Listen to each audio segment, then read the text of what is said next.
12. Muy bien. Todo dibujado a mano. Todo se borda a mano y la lana se tiñe a mano. Es como de 1940, ¿te das cuenta? O sea, no tiene nada que ver con los tiempos modernos, donde todo es completamente distinto que esto. Este es el gusto de hacer. Uno ama lo que hacen, más allá de todo. Bueno, pueden quedar cosas lindas sin duda, pero el gusto es hacer. Estar en lo propio. Eso me encanta.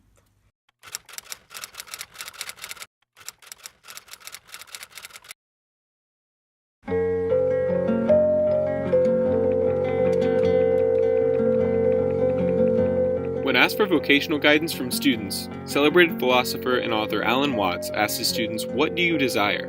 What makes you itch? And how would you enjoy spending your life?"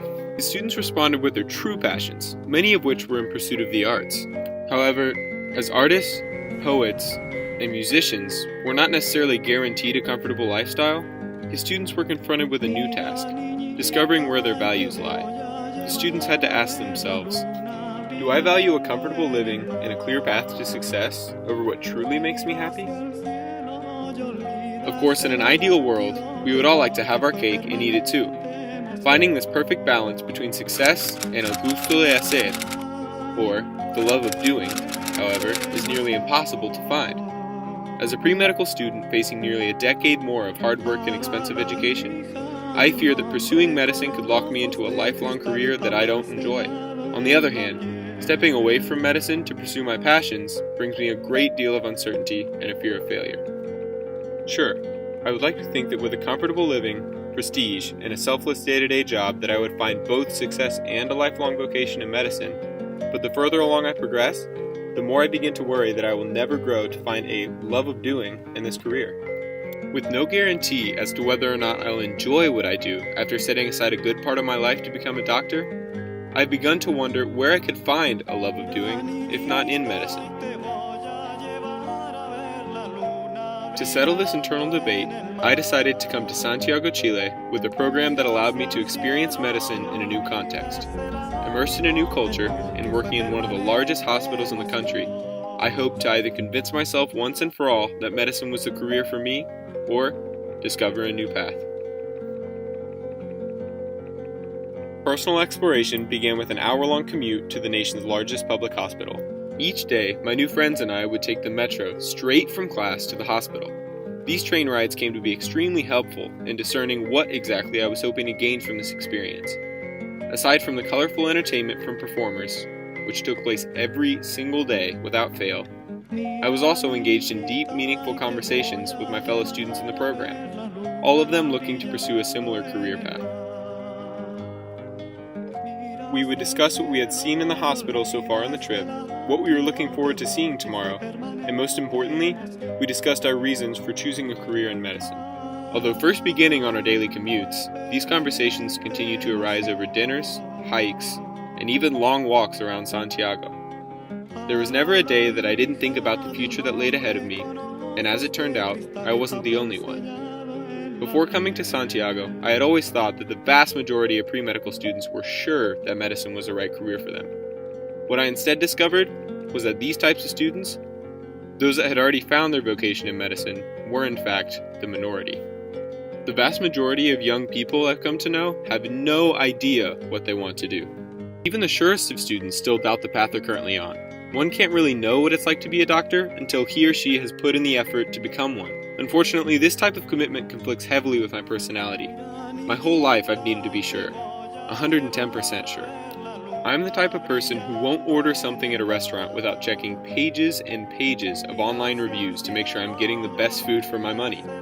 What I've come to find, however, is that by the time I found what's supposed to be the best burger in the city according to 3 different food critics, my friends have already ordered their food, the ice in my drink has melted, and I missed out on the beginning of a great conversation.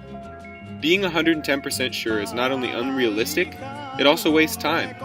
Some of the most memorable moments in life and travel alike are the spontaneous ones, the unplanned moments that end up being completely unforgettable. But real life can't be optimized, and just as planning too little can lead to wandering aimlessly, planning too much can lead to overthinking and wasted time. This became a common dilemma for me as the trip went on, and from these types of experiences, I realized what I had finally been missing. Students today are told to be sure. With skyrocketing tuition costs and a persistent pressure to succeed on a global stage, college is no longer seen as a time for personal exploration, a time to find your love of doing before you go out into the real world. But there's no time to waste. Instead, an overwhelming amount of today's students must choose a career path that seems promising and simply hope for the best, like I did. For me, in the case of a career in medicine, I would never really know until 10 years down the road. But because I want to be sure, I would spend those 10 years trying to assure myself I'd someday find a love of doing that quite possibly wouldn't be there. I want to be sure that after college, medical school, and residency, I'll wake up every day and love what I do. The problem with this is that I've become so preoccupied with trying to be sure that I haven't taken time to consider anything else.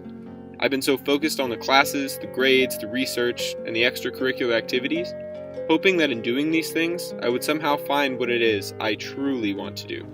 Instead of quote-unquote wasting time now to explore other options, eventually finding what it is I love and pursuing that, I've set myself up for the possibility of wasting far more time worried about one career I may not even enjoy. As it stands, 10 years down the road, I'll still be looking for my love of doing, my Gusto de Hacer, but I'll be too worried about leaving success and a stable career to ever really find it.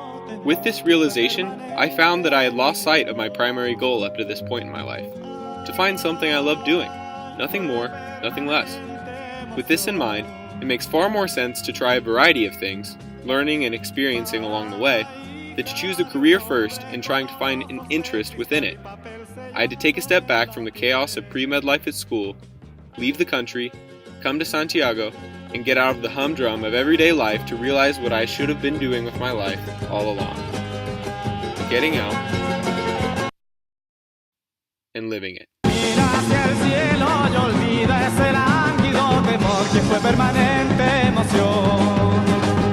So I went sandboarding in the driest desert in the entire world, went rafting in the coldest water I felt my entire life, and I climbed to the tallest point in the Santiago Valley.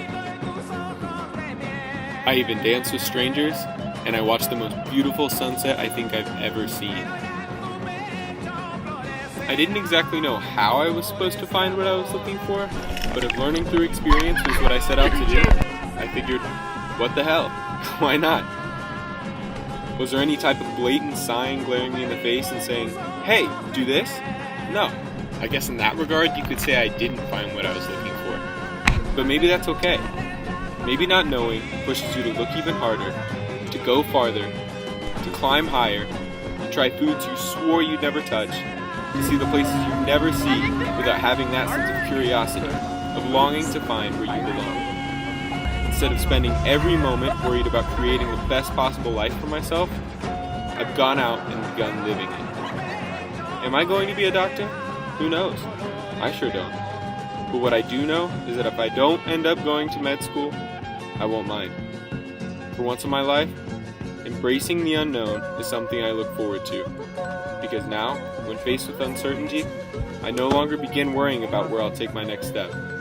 Instead, I've begun to see ambiguity as an opportunity to step in any direction I want to. Free to live, laugh, love, and create my own adventure.